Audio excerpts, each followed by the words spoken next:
অনেক দিন থেকেই আমার একটা পাহাড় কেনার শখ, কিন্তু পাহাড়কে বিক্রি করে তা জানি না। যদি তার দেখা পেতাম, দামের জন্য আটকাতো না।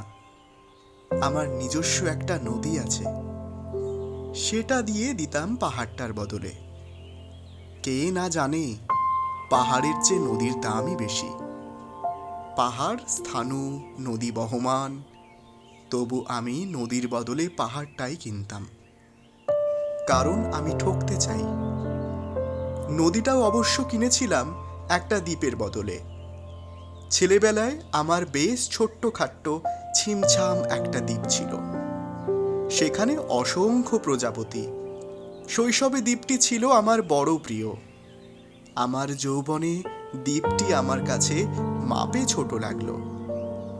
প্রবহমান ছিপছিপে তন্বী নদীটি বেশ পছন্দ হলো আমার।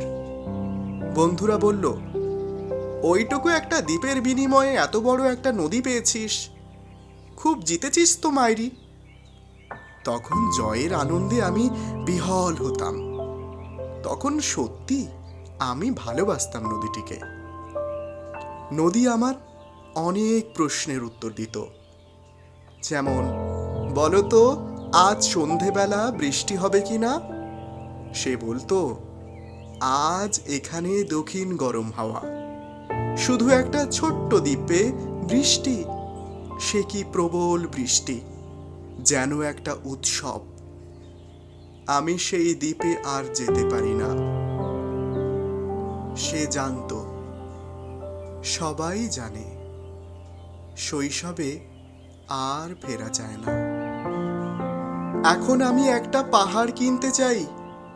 সেই পাহাড়ের পায়ের কাছে থাকবে গহন অরণ্য। আমি সেই অরণ্য পার হয়ে যাব, তারপর শুধু রুক্ষ কঠিন পাহাড় একেবারে চূড়ায়।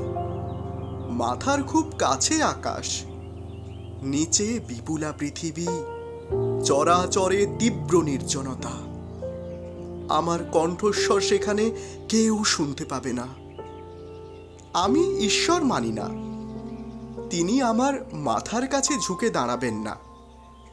আমি শুধু 10 দিককে উদ্দেশ্য করে বলবো, প্রত্যেক মানুষই অহংকারী। এখানে আমি একা। এখানে আমার কোনো অহংকার নেই। এখানে জয়ী হবার বদলে ক্ষমা চাইতে ভালো লাগে। হে 10 দিক, আমি কোনো দোষ করিনি, আমাকে ক্ষমা করো, আমাকে ক্ষমা করো।